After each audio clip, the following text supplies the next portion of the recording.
दोस्तों,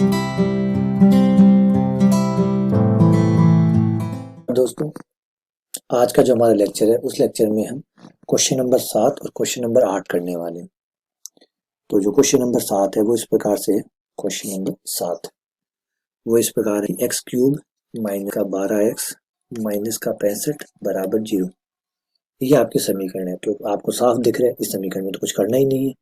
क्यों? क्योंकि ना तो इसमें एक्स स्क्वायर का पद है, तो हटाने वाला झंझट ही नहीं है ना। तो ये तो सबसे पहले टाइप वाले सवाल होगा जिनमें एक्स स्क्वायर का पद होता ही नहीं है, सीधा एक्स का ही पद होता है। तो बस करना ही नहीं है, इसमें तो कुछ हटाने की जरूरत ही नहीं है। तो बहुत ही बढ़िया बात, बड़ी खुशी की बात है कि हटाने की जरूरत ही नहीं है, सीधा ही तुलना करते हैं, अपना काम पूरा करते हैं। आइए, एक्स क्यूब माइनस 3 कार्डन समीकरण लिखते हैं। यू की पावर 1/3 वी की power 1/3 x minus u plus v बराबर 0। और तुलना कर लीजिए। पहले आप एक्स के गुणांक की तुलना करेंगे, ये आपका एक्स का गुणांक। फिर आप अचर पद की तुलना करेंगे, ये अचर पद।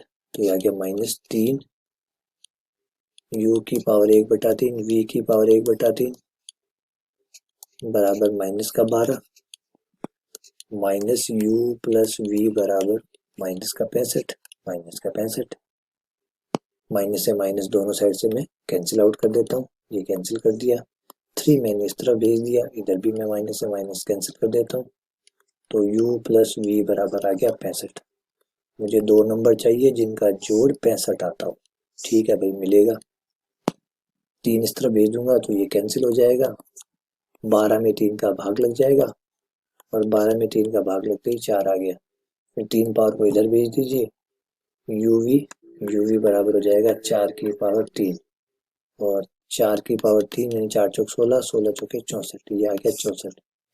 तो दो नंबर जिनका गुणनफल जो है वो 64 है और जिनका योग जो है वो 65 है। तो बताइए ऐसे दो नंबर कौन से हो सकते हैं जिनको गुणा करने पर 64 आए और जोड़ने पर 65 आए। तो सीधा सीधा एक तो 1 होगा और एक 64 होगा। तो u बराबर 64 और v बराबर 1। और आपने कौन सी विधि लगाई है? जिसका नाम है निरीक्षण विधि द्वारा। निरीक्षण विधि का मतलब होता है जब आपसे सोचते हैं, निरीक्षण करते हैं और हल बता देते हैं, इसे कहते हैं निरीक्षण विधि। ठीक है बेटा, ये भी बहुत पावरफुल विधि होती है। तो जरूरी नहीं होता कि हमेशा समीकरण को हल ही किया जाता है। जब आप द्विघात समीकरण के टुकड़े करते हैं वो कौन से होता है? क्या आप बताते हैं कि टुकड़े कहाँ से है ना? आप निरीक्षण ही तो करते हैं, उसे निरीक्षण विधि कहते हैं। वो निरीक्षण होता है जब आप अपने दिमाग से टुकड़े करते हैं, अपने जो सारा कैलकुलेशन है वो आप अपने दिमाग में करते हैं, तो ऐसी विधि का नाम होता है निरीक्षण विधि। चलिए आगे बढ़ते हैं, मूल निकालते हैं।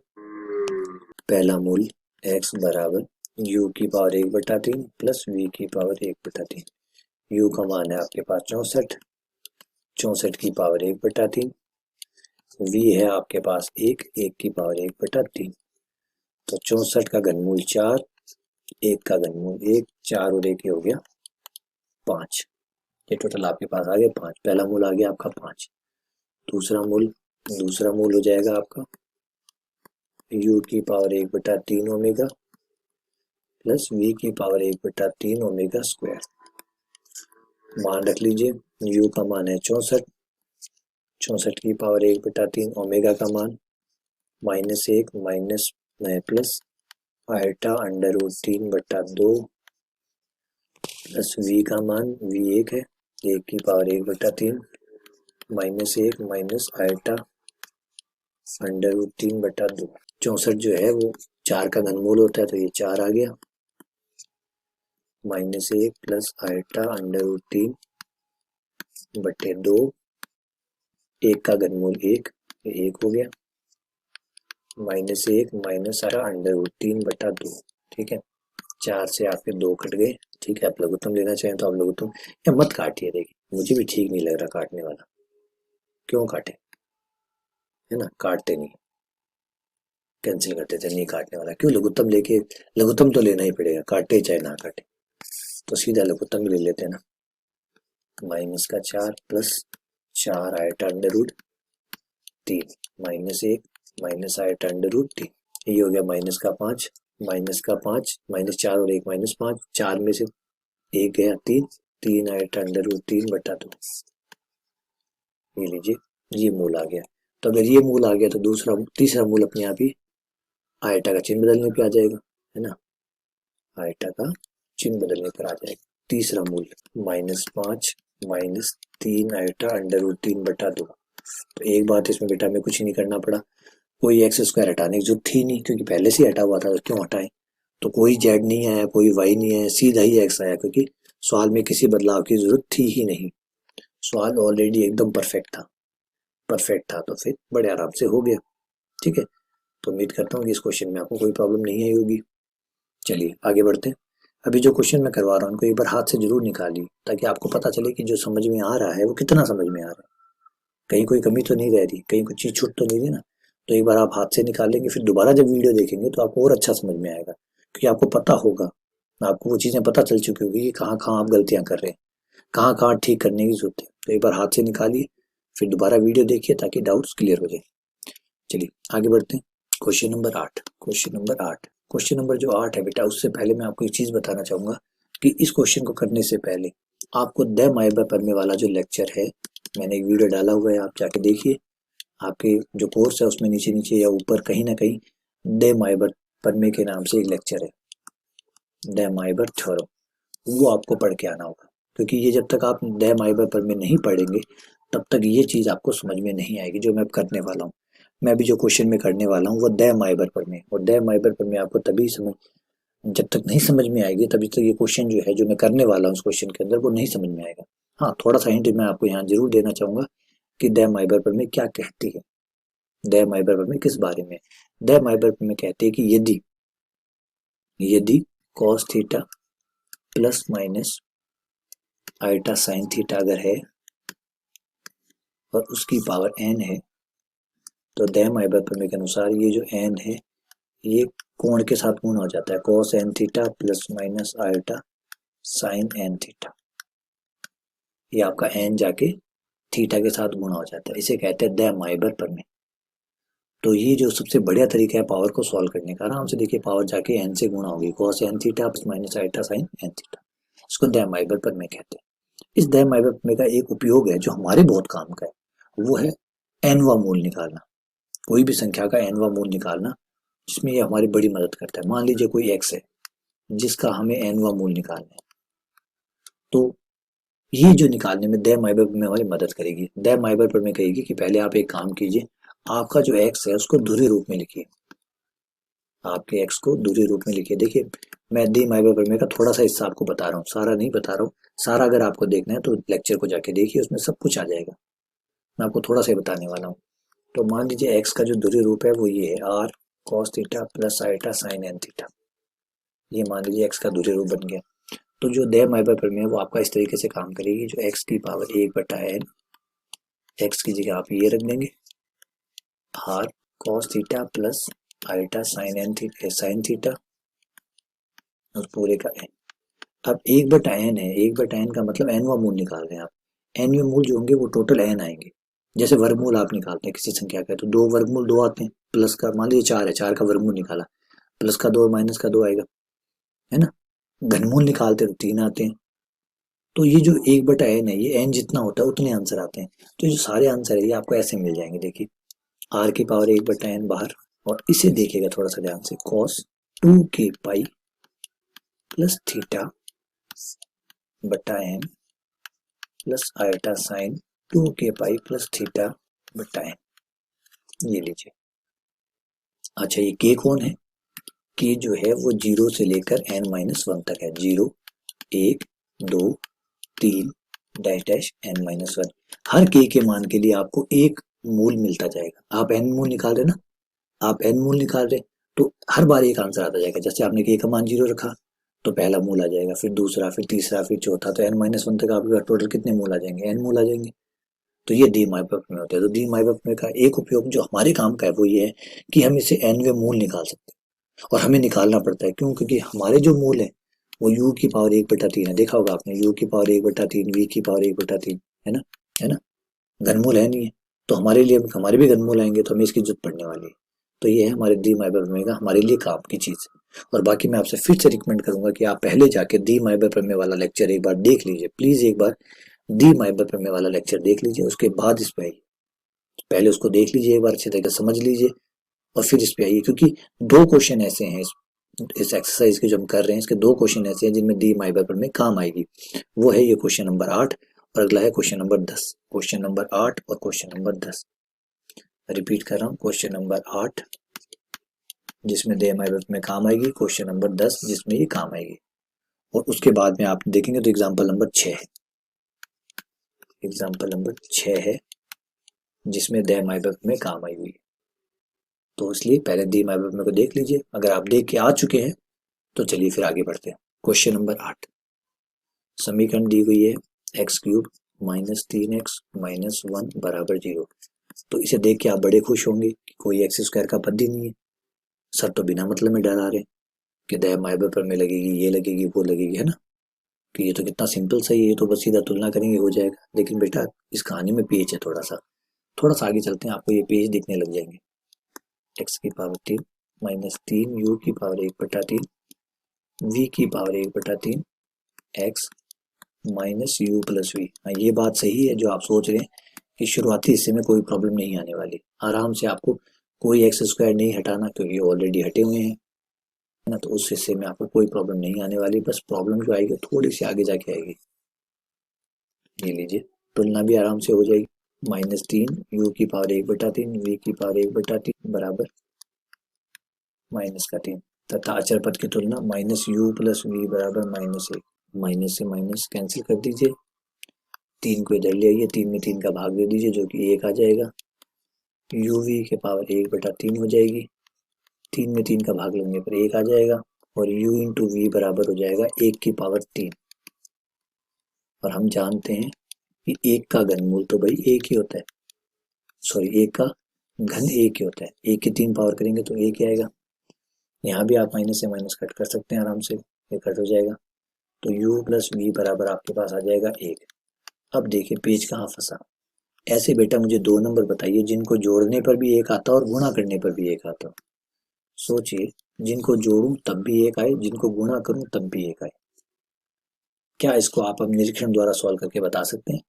जिनको गुणा करूं तब भी 1 आए, तो ऐसे मेरे पास है u बराबर 1 और v बराबर 1। गुणा करने पर 1 आता है लेकिन जोड़ने पर 1 नहीं आता, जोड़ने पर 2 आता है। 1 और 1 जोड़ 2 आ रहा है, 1 आना चाहिए। जोड़ूं तो 1 आना चाहिए, गुणा करूं तो 1 आना चाहिए। फंस रही है गाड़ी। जोड़ूं तब भी 1 आना चाहिए, गुणा करूं तब भी 1 आना चाहिए। तो जोड़ने पर 1 आ गया तो गुणा करने पर 1 नहीं आ रहा, ठीक है। जोड़ने पर तुम आधा आधा भी कर सकता हूँ, आधा और आधा ले लिया, आधा और आधा की गुणा करूं, आधे और आधे को जोड़ूं तो 1 आ जाएगा, लेकिन गुणा करने पर 1/4 आएगा, 1 नहीं आएगा। तो इसका मतलब इस बार कहानी में पेच है। पेच ये है कि u और v का मान इस बार निरीक्षण के द्वारा सिर्फ सोच कर आप नहीं निकाल सकते, इस बार विज्ञान लगाना होगा। इस बार आपको श्रीधराचार्य के पास जाना ही होगा।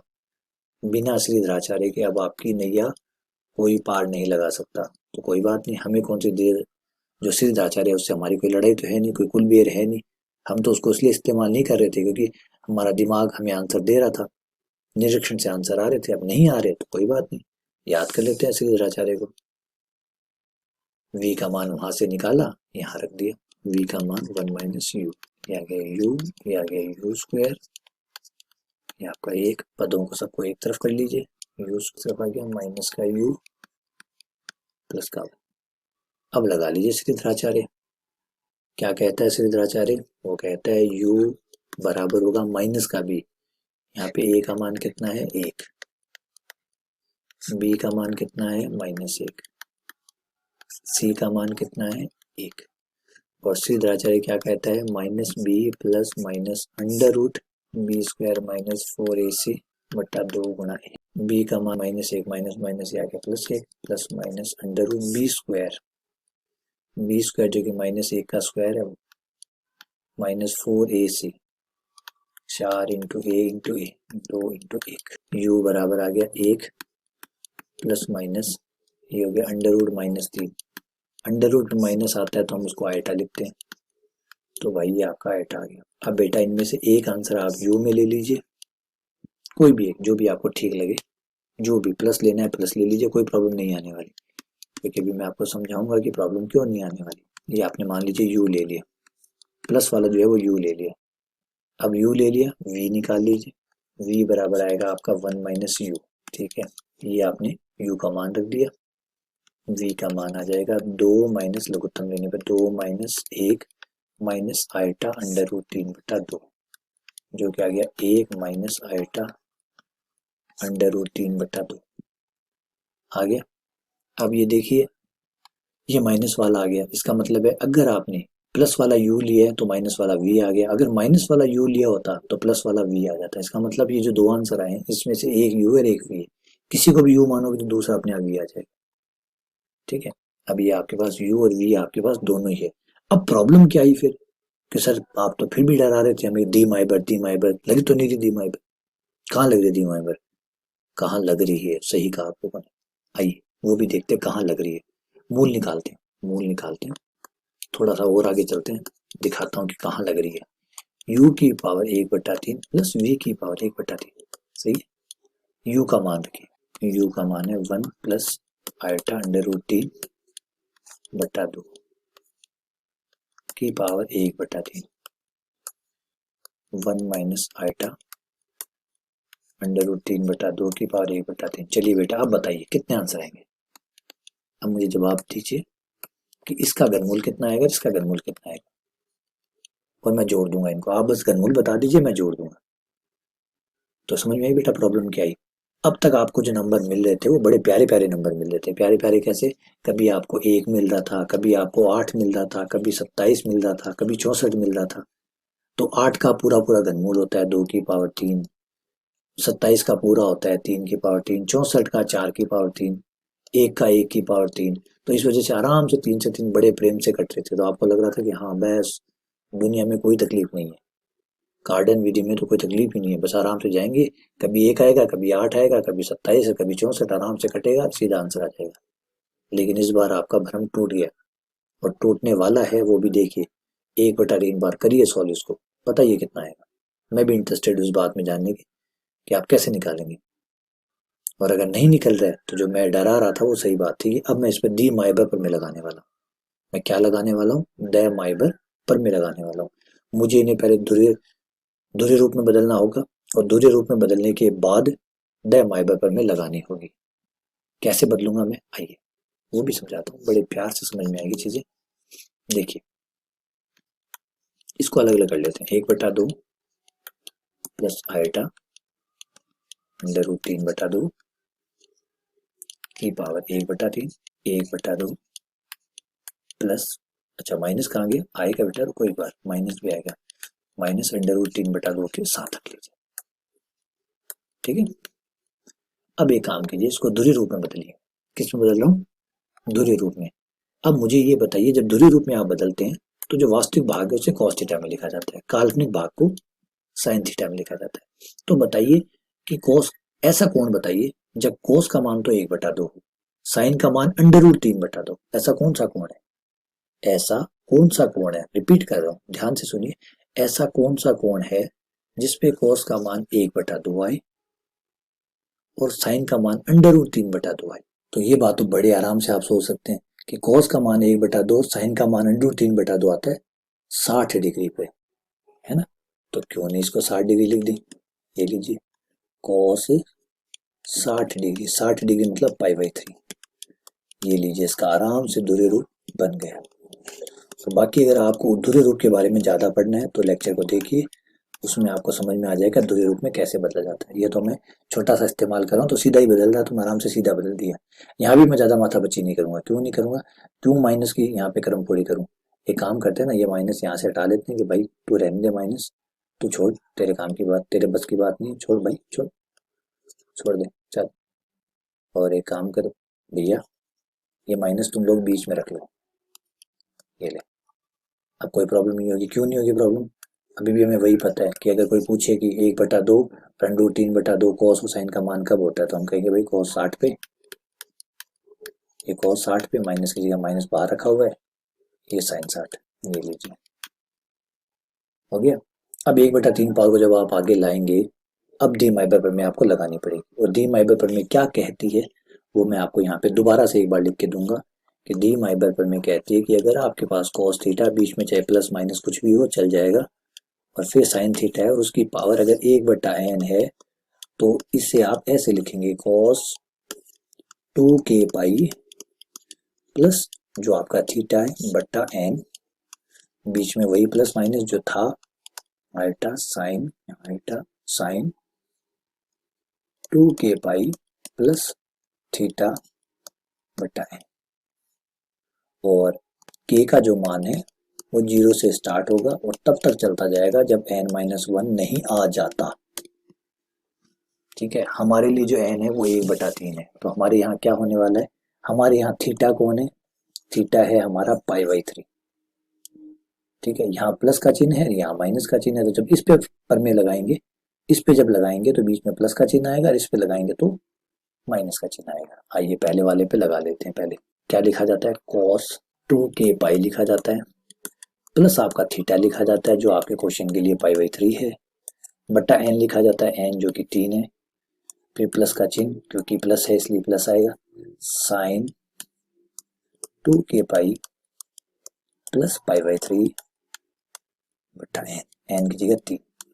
ये आपके लिए पहले वाले के लिए लग गई। फिर से पहले वाला ही थोड़ी है बेटा, दूसरे वाला भी तो है। तो दूसरे वाले में क्या फर्क है, क्या फर्क है दूसरे वाले में, यहाँ प्लस है, यहाँ दूसरे वाले में माइनस है, बाकी तो सब कुछ वही है, तो बस बीच में माइनस का चिन्ह लगा दीजिएगा। cos 2k pi plus π/3 minus iota sine, यहाँ माइनस आ गया क्योंकि माइनस था, 2k पाई प्लस π/3, ये लीजिए आ गया। k का मान याद कर लीजिए, k कितना चलेगा, n-1 तक चलता है, k शुरू होता है 0 से लेकर n-1 तक, और हमारा n-1 कितना है, हमारा n कितना है, हमारा n कितना है, n हमारा 3 है, तो 3 - 1 2 तक चलेगा, तो k का मान 0 होगा, 1 होगा और 2 होगा। जहाँ n-1 तक चलता है तो n कितना है 3, तो 3 - 1 कितना 2, तो k का मान 0 1 2 तक चलेगा। ठीक है, ये आपके मूल आ गए, जिसमें से ये देखिए ये तो कट गया, प्लस माइनस कट गया, ये दोनों भाई भाई जुड़ गए, ये x के मान आ गए आपके, x बराबर आ गए 2 cos 2k पाई π/3 बट्टा 3, और k का मान आपको रखना है एक बार 0, एक बार 1 और एक बार 2। थोड़े से लघुत्तम वघुत्तम लेके निपटा लेता हूँ मैं। लघुत्तम लेने पर 3 यहाँ आ जाएगा, तो ये हो जाएगा 6k पाई प्लस पाई बट्टा 3 3 9। अब k का मान रखते जाइए और काम निपटाते जाइए। k बराबर 0, k बराबर 0 पे 2 cos, k का मान 0 तो ये 0 हो गया, ये पाई बट्टा 9 आ गया। k का मान 1 रखिए, k का मान 1 रखिए, 1 रखते ही हो जाएगा 6 पाई प्लस 1 7 पाई, 7 पाई बट्टा 2। फिर k बराबर 2 रखने पर, k बराबर 2 पर 2 cos, 2 रखने पर हो जाएगा 6 दूनी 12 और 1 13 पाई बट्टा 9। लीजिए भाई, ये आपके तीनों आंसर आ गए। अब अगर आप ये सोच रहे हो सर कि वो ओमेगा कहाँ गया और ओमेगा स्क्वायर कहाँ गया, अगर आपके दिमाग में चल रहे हैं तो बिल्कुल टेंशन मत कीजिए, डी माइबर पर मैंने वो सारे काम कर दिए आपके, वो सारे काम कर दिए। वो जो 3 मूल जो आप अलग अलग करके निकालते थे, डी माइबर पर में की खासियत ये है कि वो तीनों या 4 या 5 जितने भी होते हैं, अगर डी माइबर पर में लगती है तो वो एक साथ ही सारे निकाल देती है। यही जबरदस्त बात है इसकी। तो आपको वो ओमेगा की पावर ओमेगा और ओमेगा स्क्वायर वाले जो दूसरा मूल तीसरा मूल, उसकी कोई जरूरत नहीं है, सीधे ही आ गया आपके पास, डायरेक्ट ही आ गया। अब भाई इस सवाल में यहां से हमारी कहानी चेंज हुई है, इस जगह से। तो वीडियो में वापस जाइए और इस टर्निंग पॉइंट पे जाके वापस से वीडियो को देखिए और कई बार देखिए। इस टर्निंग पॉइंट को आप कई बार देखिए, समझिए कि मैं क्या कह रहा हूँ। और इससे पहले जो दे माइबर पर वाला जो वीडियो था उसे जाके एक बार चेक कर लीजिए। दे माइबर्स थ्योरम का जो लेक्चर था, जो वीडियो है, उसको जाके देख लीजिए। फिर टर्निंग पॉइंट को देखिए, इसे कई बार देखिए और फिर उठाइए पेन और कॉपी और इसी क्वेश्चन को दोबारा अपने हाथ से करके देखिए। अगर नहीं हो रहा है तो वीडियो दोबारा देखिए, अगर हो जाता है तो आपको बहुत बहुत बधाई। इसका मतलब आप दी माइबर पर में भी सीख गए और उसका उपयोग करना भी सीख गए। ठीक है, चलिए बहुत बहुत धन्यवाद, शुक्रिया।